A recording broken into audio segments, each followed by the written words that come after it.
most notorious prison. Inside, at the far end of the Dead Man's Walk, Franz Müller, a 24-year-old German immigrant, was being readied for the scaffold. It was a scene that gave a thorough wrench to my nerves. It was horrid. Müller had been convicted of a crime that shook Victorian Britain to the core: the first murder on a train. This was a crime which aroused an almost instinctive spirit of vengeance. This one act of extreme violence had brought to the surface the anxieties Victorians had about the iron roads spreading across the land. Müller had come to personify all that seemed dangerous about the new world of steam and speed. But was he even guilty? I knew Mr. Müller for about 6 months. He was kind. That was how Franz was. We now reopen the railway murder case. An investigation which becomes a journey into the Victorian mind at the dawn of the railway age.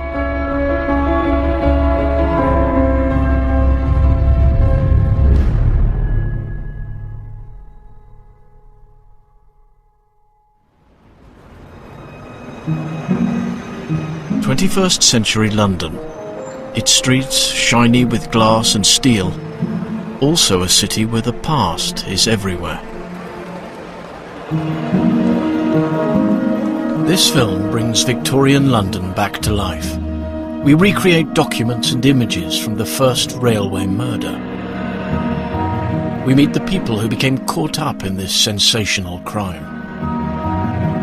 The words they speak are taken from court transcripts, letters and reportage, their own testimony and that of other 19th century witnesses. Frederick Wicks was then a young journalist. His search for the truth inspired him to follow this story right to the end. Now, Wicks is our guide, helping us to travel from the present day back to the 1800s. As news of the murder spread, a feverish fear emerged. It was said that no one knew when they opened a carriage door that they might not find blood on the cushion, that not a parent would entrust his daughter to the train without a horrid anxiety, that not a traveller took his seat without feeling how he runs his chance.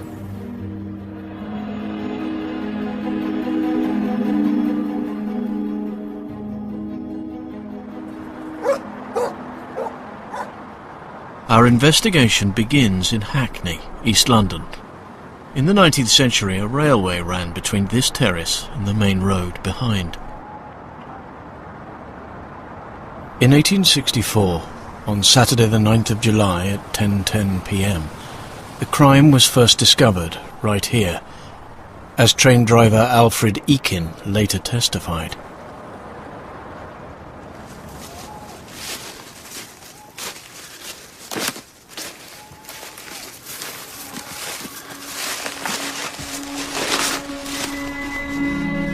I was on my way and my attention was caught by something on the line.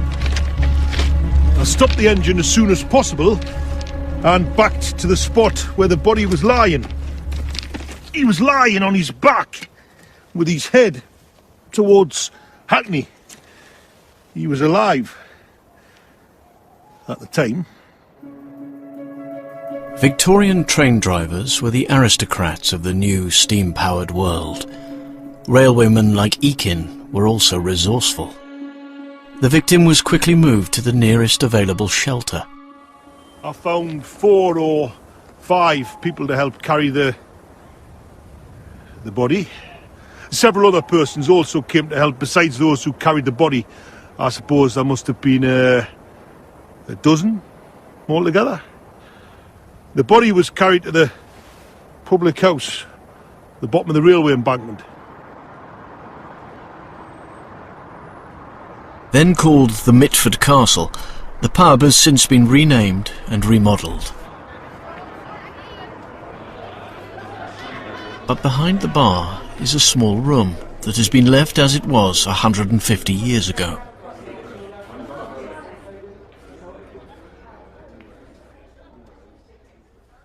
was lying on the table. I made an examination. His shirt was rumpled and his hat was gone. It was clear that the unfortunate man's skull was broken and he had a severe wound on the side of his head. He was still living but groaning. He was perfectly unconscious. Did you send for help? A medical man was sent for.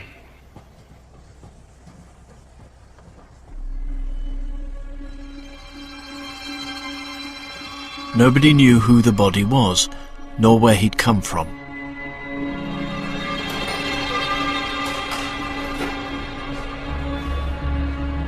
Just up the line at Hackney Station, the Victorian tracks are still in use. Here, another discovery was made, at the same time as the bloodied body was found on the tracks. A suburban train pulled into Hackney Station. One of the carriages was empty, but stained with blood. From the appearance of the compartment, there had been a foul crime, there could be no doubt. What conclusion was drawn from the blood-stained carriage when put together with the body that Deakin found? The unfortunate victim had been assaulted on the train that had pulled in here. He had then been thrown onto the line by his assailant, or had struggled and fallen from the carriage in his endeavour to escape.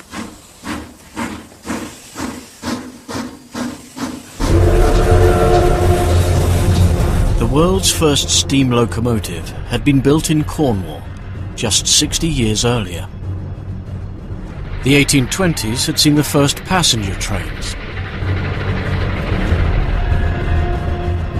By the mid-19th century, thousands of miles of track had been laid. Railway mania had created a network across the whole country. Speed, once a luxury for the few, had become commonplace. Journeys that once took days now took hours. The iron roads were changing how people saw their world.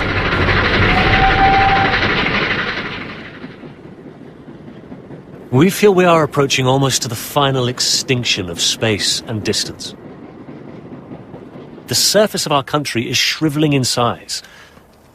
We will soon become not much bigger than one immense city. In 1864, the power of steam was a thrilling phenomenon. It was also terrifying.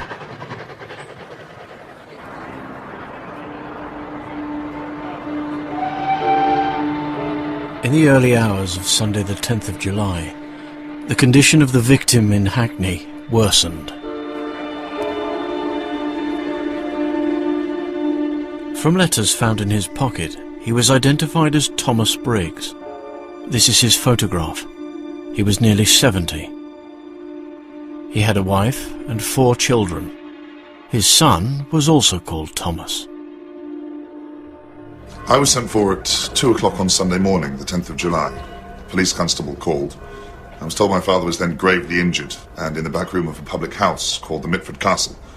And naturally I went there directly. My father was then in a state of insensibility, covered with a blanket, his shirt open at the neck. Despite the best efforts of a local doctor, old Thomas Briggs died without regaining consciousness. There was no final farewell for his son. He was affectionate and kind, pleasant, courteous. A fine man, highly respected.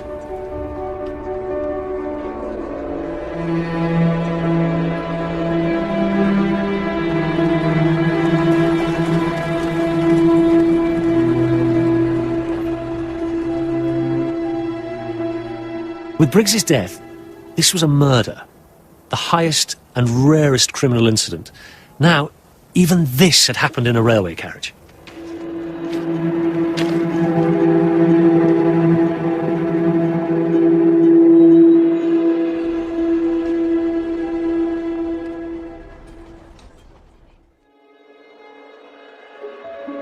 Though the railway carriage was covered with blood, there was no forensic science to analyse the crime scene, not even fingerprinting. Victorian police had to work with no more evidence than what they could see with their own eyes.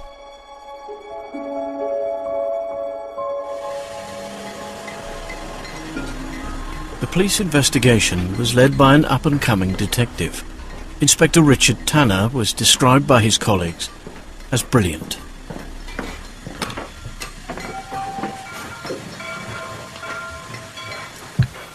I went first thing to the works of the North London line. In a shed there was the railway carriage. The door handle was bloody. And what about the inside of the compartment? A large quantity of blood appeared to have flowed profusely from the corner seat. There was also a small quantity of blood on the window. 2 spots, like splashes. They're about the size of sixpences, and they contain particles of brain matter. I inferred that Mr. Briggs had been sitting in this corner, and that he'd fallen asleep, resting his head against the window, and that he'd been struck by someone on the opposite side to the left temple. This murder appeared to be a sudden and unprovoked attack on a sleeping man. The police also had the medical notes of the doctor who tried to save Briggs. There was a jagged wound across the left ear. In front of that ear, there was another jagged wound. There were also 2 deep wounds to the temple. The medical notes suggested to the police how Briggs had ended up on the railway tracks. A distinction was made between the wounds on the side of the head and those to the temple. Those up above were attributed to some blunt instrument. I think that those wounds on the side of the head were owing to a fall. You're saying he fell, so it could have been an accident? Appearances would indicate that the murderer took Mr. Briggs to the door and threw him out.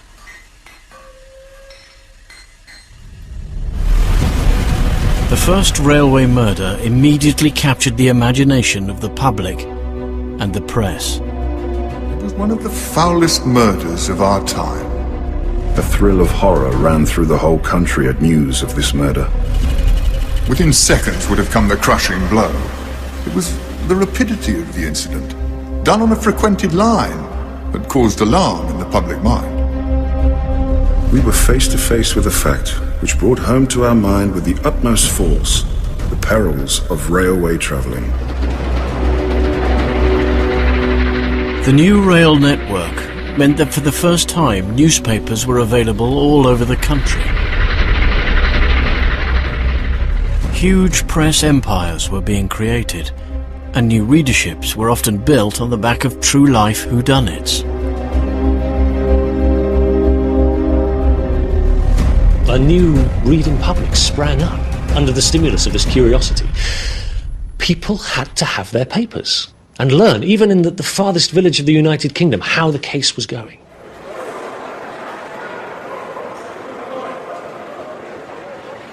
The mainline terminus at the heart of the railway murder case was the City of London's Fenchurch Street.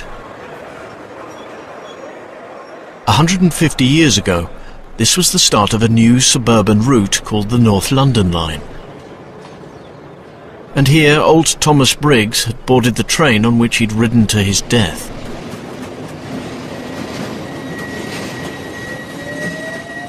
Trains leave Fenchurch Street under a covered way. This was originally to prevent horses taking fright from the noise and smoke of the steam engines. Soon after emerging into the open, the Victorian tracks turned north, away from the city. This stretch of the line has now been ripped up, but we do have an eyewitness account from the time.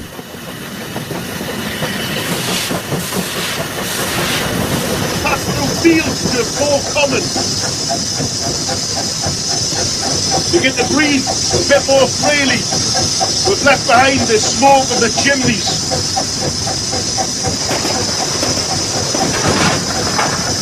We find ourselves in deep countryside. We've got extensive views right over the Hackney Marshes.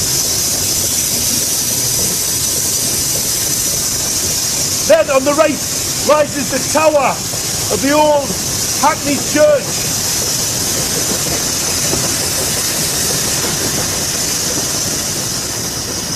We have arrived at Hackney Station.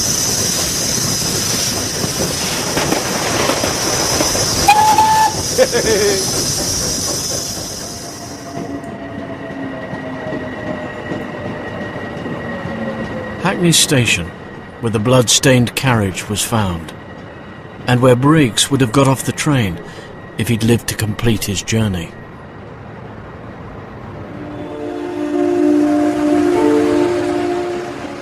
Nearby Clapton Square was the Briggs family home.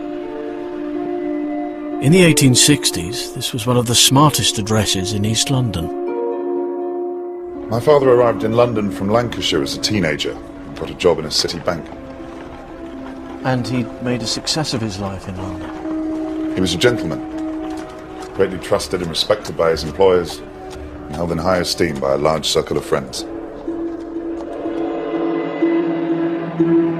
From his home here in suburban Hackney, Thomas Briggs had travelled daily to his banking job in the city.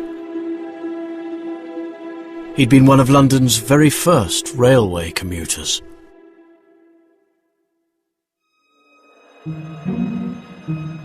One aspect of Briggs's commute reveals a great deal about life in Victorian London. He'd always travelled first class, sitting in a private compartment that couldn't be accessed from the rest of the train. In the 19th century, the division between classes was meant to be impenetrable.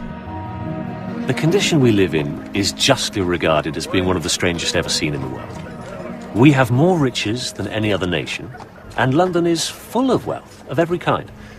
But here there are also those steeped in the most abject poverty, sinking into the deepest degradation. Victorian London had no safety net. For those who fell, it was a long way down, to a separate world. There is no intercourse, and no sympathy between rich and poor. They are fed by different foods, they are ordered by different manners, and they are as ignorant of each other's habits, thoughts and feelings as if they were dwellers on different planets.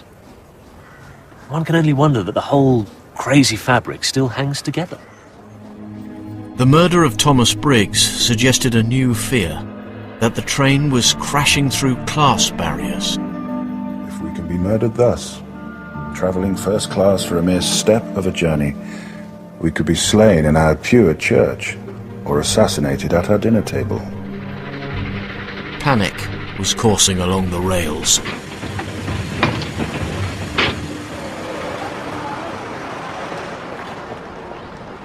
Central London's Great Scotland Yard, the original headquarters of the Metropolitan Police. Here the pressure was on to find the killer as soon as possible.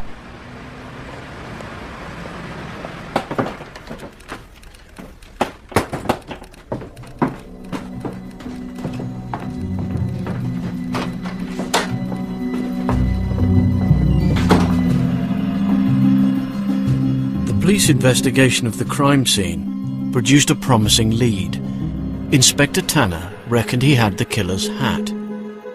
We took from the train compartment a bag, a stick and a hat. The bag and stick were both recognised as having belonged to Mr. Briggs, but the hat was not his. Mr. Briggs had been wearing a tall hat and that had disappeared, while this hat, found in the carriage, is a black beaver hat and lower in the crown than the high hat that Mr. Briggs was in the habit of wearing. The hat's crushed, as if it's been trodden upon in a struggle, and the conclusion appeared to me inevitable that the murderer, in hurry and excitement, took the wrong hat. He took Mr. Briggs's hat with him and left his own. Though inexpensive, the hat was a new look, with a distinctive striped lining, which revealed the maker's name.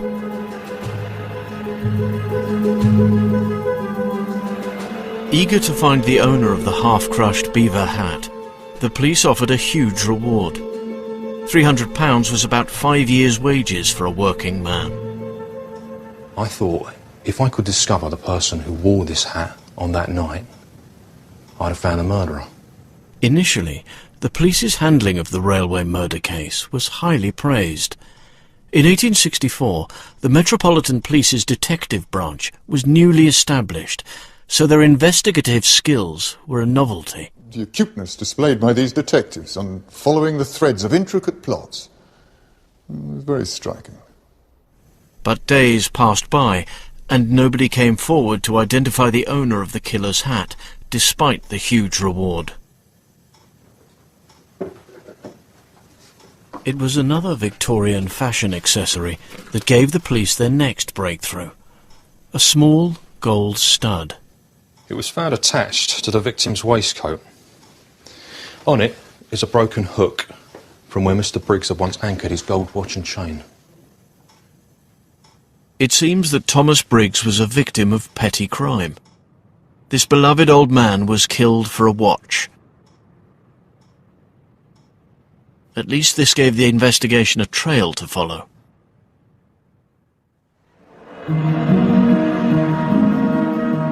Anyone familiar with Victorian London knew where the stolen jewellery would probably be fenced. Cheapside. On the edge of the city banking district, it's now lined with glass-fronted office blocks. 150 years ago, it was full of shops.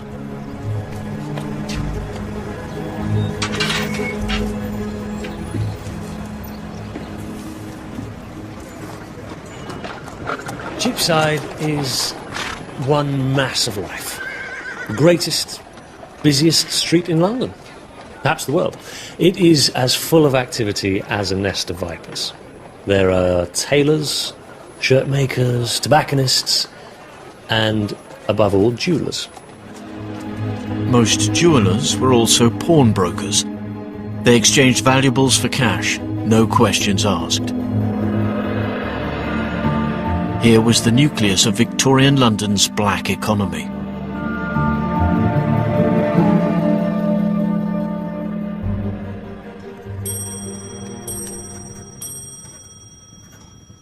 It was Tanner's job to know Cheapside and the world that surrounded it.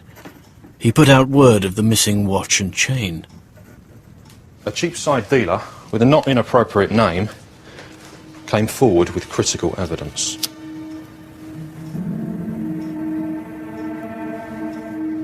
Deeth stated a man called at his shop selling a gold watch chain. It matched the watch chain worn by Mr. Briggs on the night of his murder.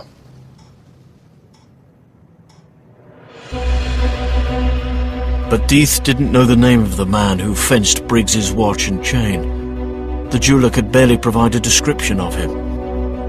Tanner's foray into Cheapside had left him chasing shadows. Briggs had now been dead for a week.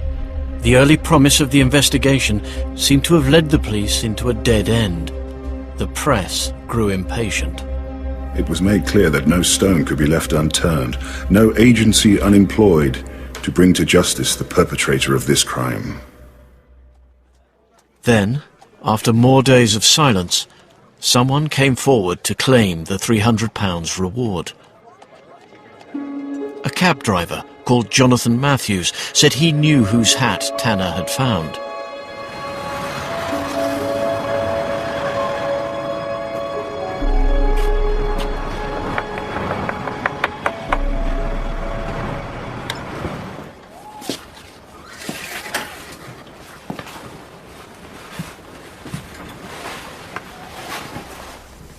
I had a new hat, and this friend, he saw my hat and said he would like to have one like it. Did he look at it? Yes. He put it on his head and said it was too small for him.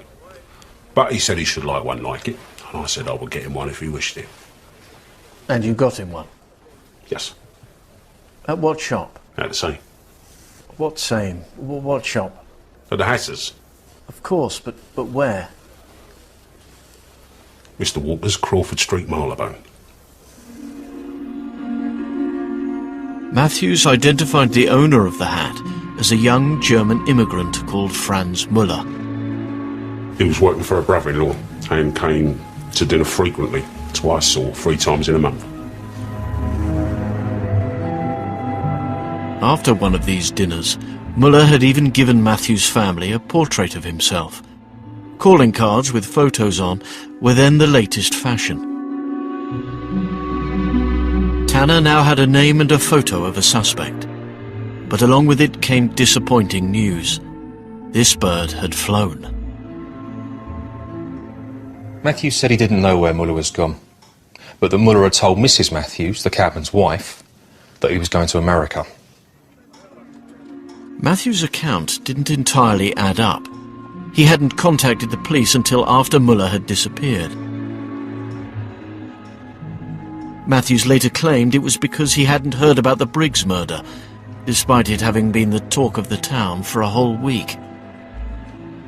When you're about in your cab, do you ever take a break? Yes, occasionally, when I want something to eat. Do you ever go into a public house? Perhaps I may go in there sometimes. There's no harm in going into a public house to have a glass of ale. Every day? Yes, sir. Well, I've got to loiter about for hours in all weathers, so I'm none the worse for drinking a pint of beer. Yet you never heard about the murder of Mr. Briggs? No? Do you take in a newspaper? Sometimes I do. Did you not see a paper from the 9th until the 15th of July? Not to bring a murder into my mind, no.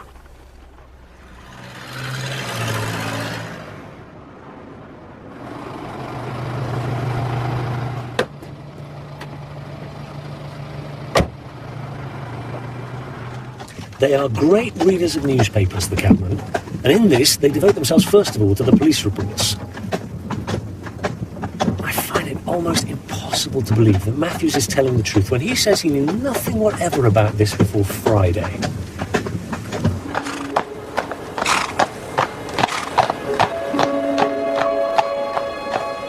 Matthews was a shadowy character. In his trade, survival depended on being ruthless and cunning. Because the economy of the Victorian streets was an energetic free-for-all. If a cabman sometimes overcharges a passenger quite often underpays a cabman. I find ladies the worst passengers. They are timid and obstinate, and run into houses and send out their servants. We cabmen are neither worse than anybody else, nor yet better. There's good and bad among us, like in any basket of eggs. Perhaps Matthews was just spinning a yarn to get the £300 reward. For a Victorian cabman, money was always tight. As to our earnings, well, that depends. The best day is one with a fine morning and a wet afternoon. The people come out on a court. Mind, if the day begins wet, that's bad for cabs. Why, in the winter time, I've had 10 hours of it, without so much as a single oat for myself. Reading Matthews was extremely difficult for Inspector Tanner. Matthews' manner appeared mysterious. There didn't appear any truth in him. But one element of Matthews' story did ring true. He said that Franz Muller had come to visit after the Briggs murder, bearing a gift, a decorative box from Deeth the jeweller. This linked the young German to the stolen watch and chain, so Tanner felt there had to be something in the cabman's story.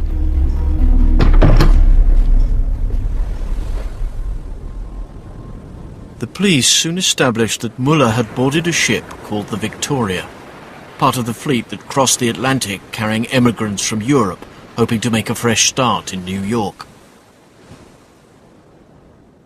I reported to the Commissioner of the Metropolitan Police, my ultimate superior, that Muller was indeed a suspect. Then I left Euston Station for Liverpool. I sailed from there to New York. We were able to publish the gratifying intelligence that the police were, beyond any doubt, on the track of the murderer of Mr. Briggs. We took a load of apprehension off a lot of minds.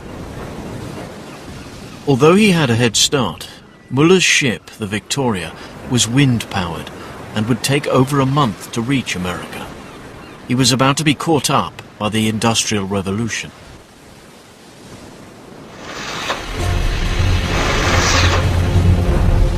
By 1864, there were steam-powered ships, which crossed the Atlantic in a fraction of the time it took a sailing ship.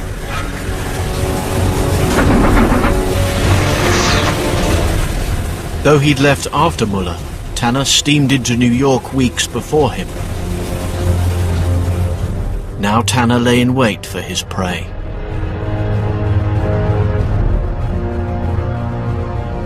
Muller made many mistakes, but his greatest was taking passage on a sailing ship. Even he must have known that if the police had alighted on the broad trail he'd left behind, that steam would frustrate his escape.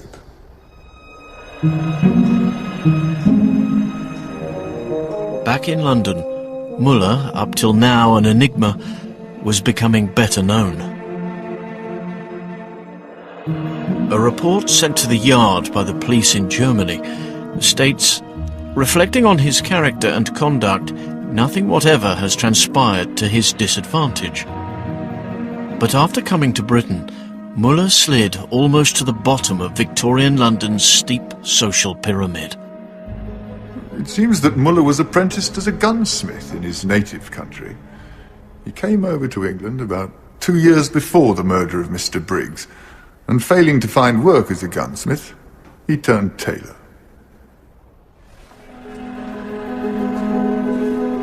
Johann Hofer was also a German immigrant. He'd once worked alongside Muller and so was interviewed by the police. A German tailor's testimony gives us a glimpse of the life that Muller endured in what were unforgiving streets. The German tailors in the eastern part of London are not that well off. It's a piecework system in the clothing factories and production is incredibly cheap. We make these coats for 8 pence each. Trousers and waistcoats are made for 3 to 4 pence. I very often have to work all night, but slave as hard as the mitre, I never can get out of debt. What is to become of a society in which it is not possible for the hard-working worker to support himself, let alone a family? It's not surprising that people who live such an existence despair of their future. You talk of despair. Might this have driven Franz Muller to murder? Franz was always very well conducted in every respect. I never heard of him getting into rows or committing any assaults. He was kind.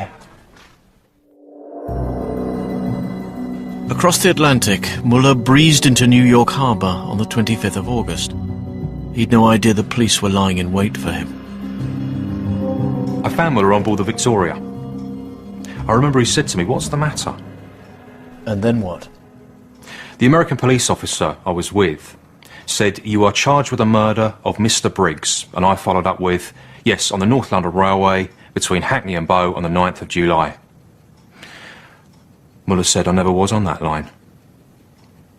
Then I took possession of the effects of the prisoner. In particular, I took hold of a hat. I asked Muller, "Is this your hat?" He said, "Yes." "This is the hat." It was not a hat a poor tailor would wear, but a gentleman's topper made from silk. What's more, it tied Muller even closer to the crime scene.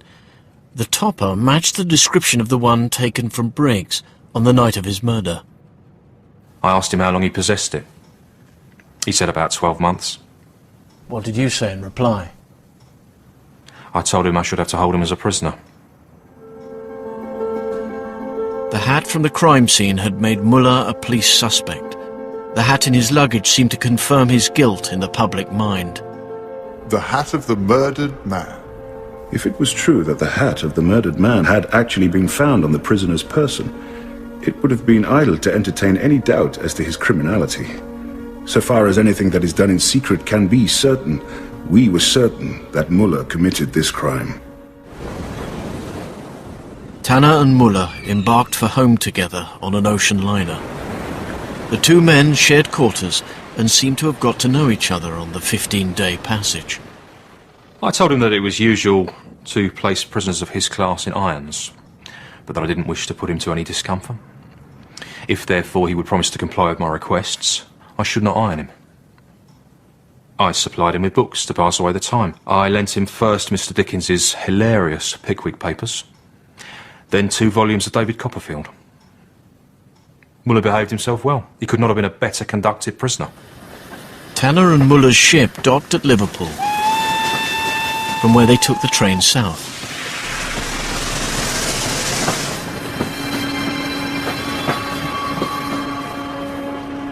Muller's imminent arrival at London's Euston Station was somehow discovered beforehand. A mob turned out to greet the young German.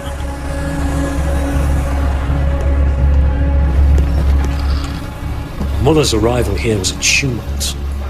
And 2 months before, there had been scarcely a human being in our vast metropolis more unknown than this waif and stray from a foreign land. Poor Muller. To wake up one morning and find oneself famous. By strange fortune, this is what befell this obscure German tailor. This was also the first time the press set their eyes on Muller. A dull-looking young man, with a mouth like a slit cut into wood, and eyes sunk deep under a low forehead. On the 17th of September, 2 months after the murder of Thomas Briggs, Franz Muller was back in London under arrest. This was the end of Inspector Tanner's involvement in the first railway murder. It seemed that the case was closed. We didn't know the precise circumstances of the deed, but that Franz Muller committed it was more certain than any human conclusion can be.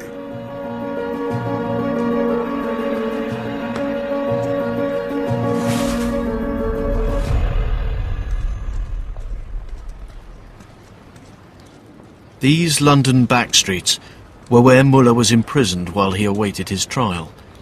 It was scheduled for a month after his return. Though a pariah to many, Muller's predicament meant he did attract some supporters.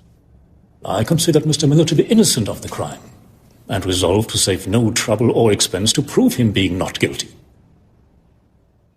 Gottfried Kinkel was another German immigrant. He too had done time. He'd been imprisoned in his home country for rebelling against Germany's autocratic rulers. He'd escaped and had fled to Britain, where he'd become as well known as his fellow radical Karl Marx. Kinkel now became a leading figure in a group of influential Germans who tried to help Muller.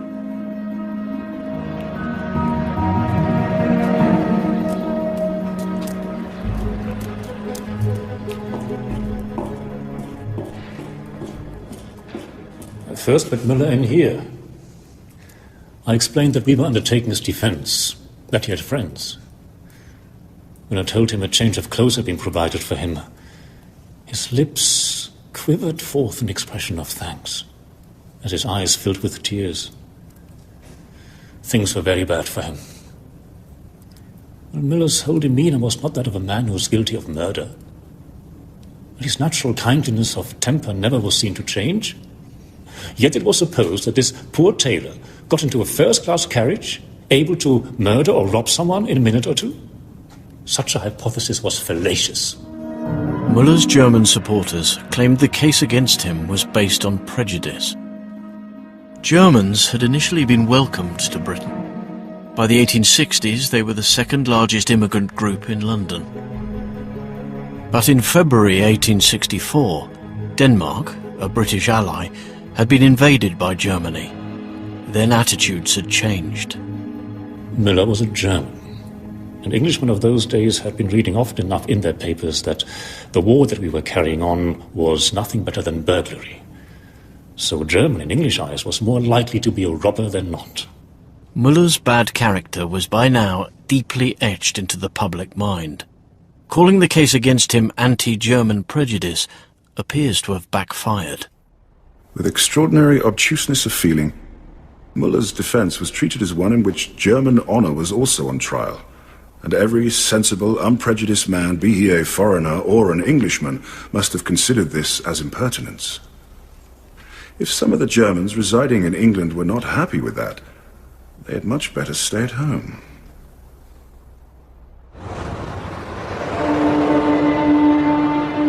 On the 27th of October, 3 months after Briggs was killed, Franz Muller stood trial for the first railway murder at London's Old Bailey, the most famous criminal court in Britain.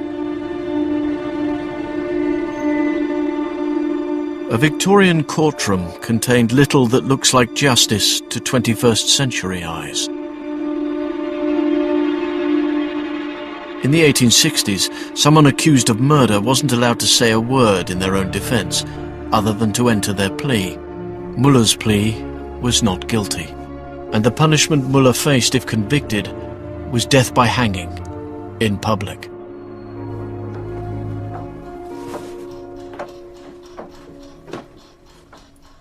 If ever there are cases in which care and caution need to be exercised, it's cases like this was, where life or death hung upon the balance.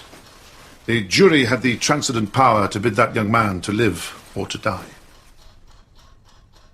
John Parry was Muller's lawyer. He'd made a name for himself by winning sensational trials. Sir Godfrey Kinkle had raised the money to pay Parry to defend Muller. In court, Parry tore into the case against the young tailor. The prosecution relied mainly upon three pieces of evidence. The watch and chain, exchanged at Mr. Death's, the hat, found in the railway carriage, next upon the hat found with the prisoner. Now, as regard the watch and chain, Muller never denied having been at Mr. Death's, but it does not follow he knew anything of the murder. He said he purchased those articles at the docks.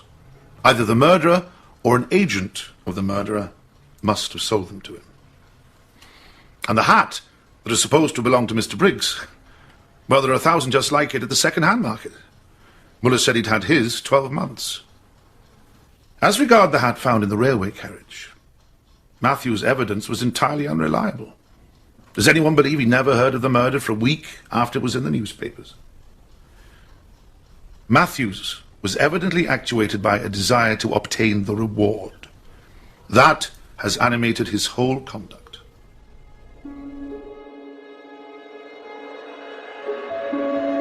The attempt to destroy the prosecution case hinged on Matthews becoming the villain of this story. Parry revealed to the jury that the cabman had debts and had done time for theft. It was a catastrophic miscalculation of the public mood. I should be very wicked if I was not to admit suspicion has pointed towards Matthews. But I should be very sorry to see him charged with being a party to the murder. What is the imputation against Matthews? What is the object of advertising a reward if you do not want anyone to be influenced by them? And if you are to disbelieve every man who gives evidence because of a reward, at once and forever cease to give rewards for the purpose of detecting great offences.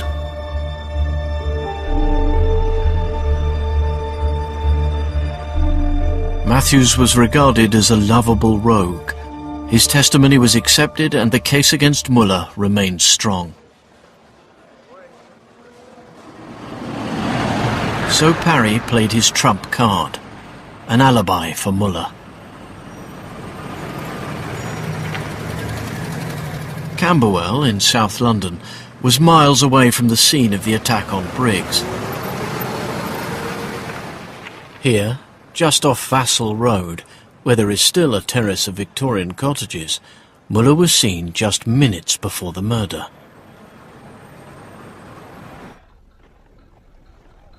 Did you know Mr. Muller?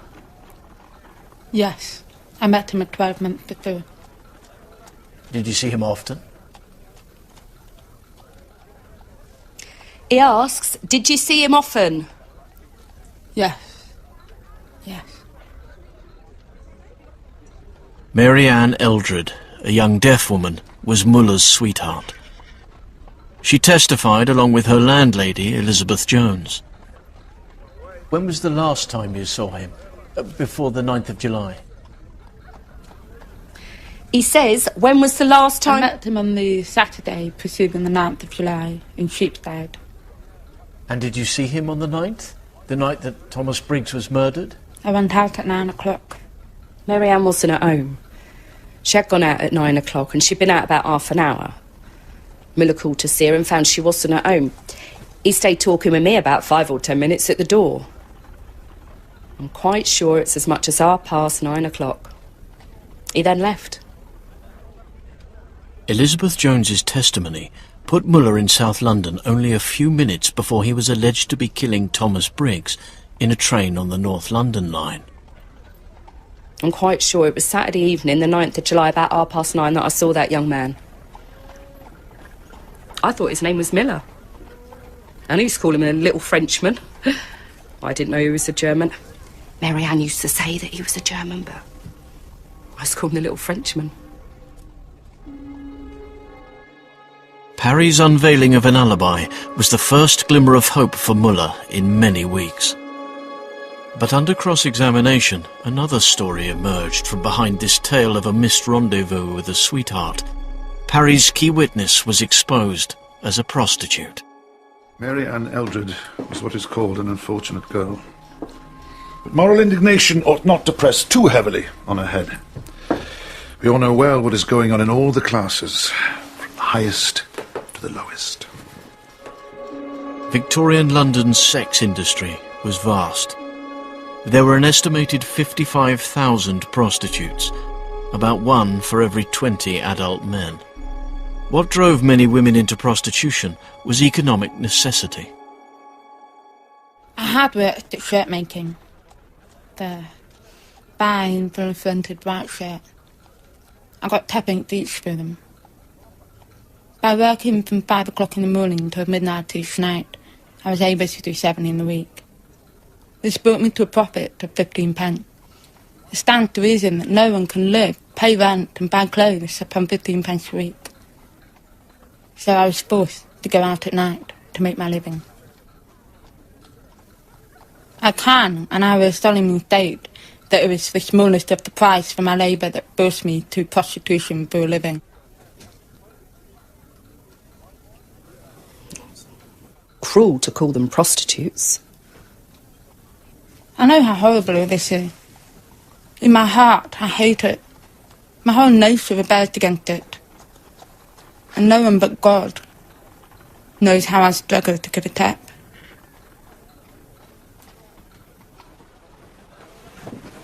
Mary Ann Eldred's admission of prostitution was devastating for the reputation of Elizabeth Jones. It became clear that Jones was no ordinary landlady, but was running a house of ill repute. Mary Ann Eldred. It was difficult to see her without feeling some compassion for the situation of life that she was in. But Mrs. Jones, someone who is living off the profits of such a calling, is about the most infamous of womankind. In court, the judge advised the jury that they shouldn't trust Jones's testimony. Muller's alibi was in tatters. The girl Eldred evidently did her best to save the life of the young man. And as she left the court, Muller looked at her with an expression of sincere gratitude. The trial lasted just 3 days. The verdict of the jury was that Muller was guilty of murdering Thomas Briggs. The judge passed a sentence of death by hanging.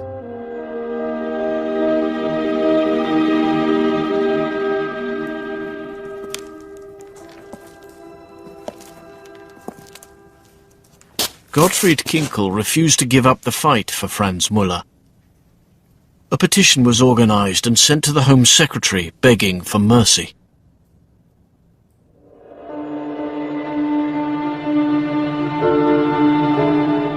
A delegation of Germans went to the Briggs home in Hackney. It was hoped that if the victim's family signed the petition, Muller's death sentence would be overruled. Refused entry, the Germans persisted. They waited on the doorstep for 45 minutes. You cannot doubt that the widow and children of a murdered man would have been the last to wish to see an innocent man punished. But I put it to you, we should have been spared so indelicate and ill-timed an appeal. It was foolish, unwarranted, and cruel. The Briggs family refused to meet the Germans. And the Home Secretary turned down Kinkel's appeal. Nothing could now save Muller from the rope.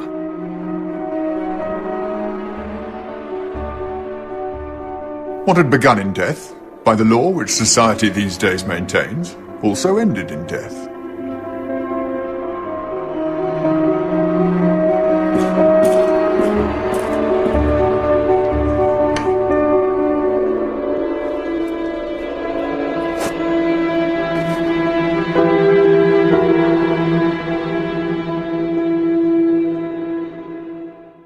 Early on the morning of the 14th of November, 3 months after the death of Thomas Briggs, Franz Muller was prepared for his execution, watched closely by the journalist Frederick Wicks. I remember it all as if it had occurred last week, and I believe I shall never forget it. The hangman was as quick in his movements as he was noiseless. Muller had his hands down at his sides in the most natural manner, and in this position they were strapped down by a pair of leather handcuffs. The hangman then removed Muller's collar. With gruesome delicacy, he tucked this into the waistcoat. It was horrid. But the horror was only just beginning. Muller was led out of his prison so that he could be hanged in public. Wicks, determined to keep on his story, went with Muller all the way to the scaffold. It was erected right here, between the Church of St. Sepulchre and the Old Bailey Courthouse across the road. The chaplain led the way to the scaffold, reading the burial service, and the hangman then led Muller up a flight of about 10 steps, and I followed. Perhaps my presence on the scaffold was regarded as an intrusion, but nothing to me seemed more proper.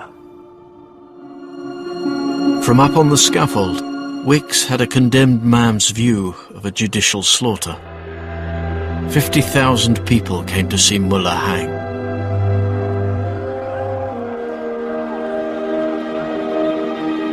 The entire space in front of me presented an unbroken mass of human faces, and every unholy passion that humanity is capable of.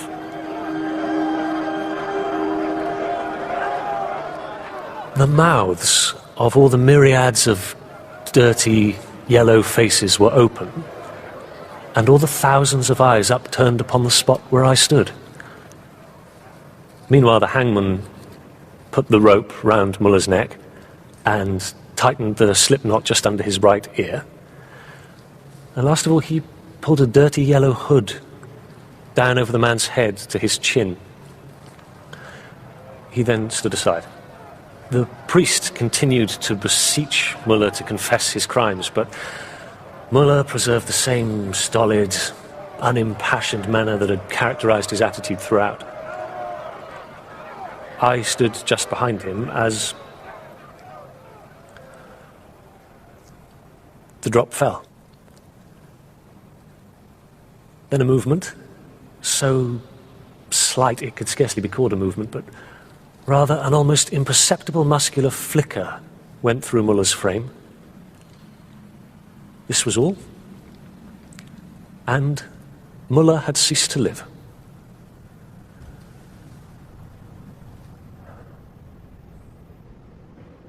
But just before he died, Muller, up till then silent in this story, had finally spoken. It was as he was launched into eternity that Muller gave his infamous last words. He spoke in German, Ich habe es getan. I am told this means, I did it.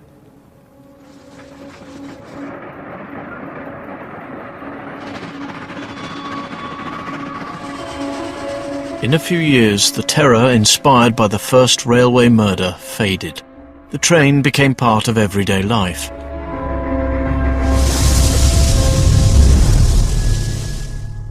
For Inspector Richard Tanner, finding and capturing Muller was the highlight of his career. He died soon after, aged just 41. Gottfried Kinkel, the former revolutionary, founded London's only German-language newspaper. He never returned to his native country. The cabman Jonathan Matthews got the £300 reward for providing the information that led to Muller's arrest, but it was all swallowed up by his creditors. There is no record of the fate of Mary Ann Eldred, but the prospects of a Victorian prostitute were for a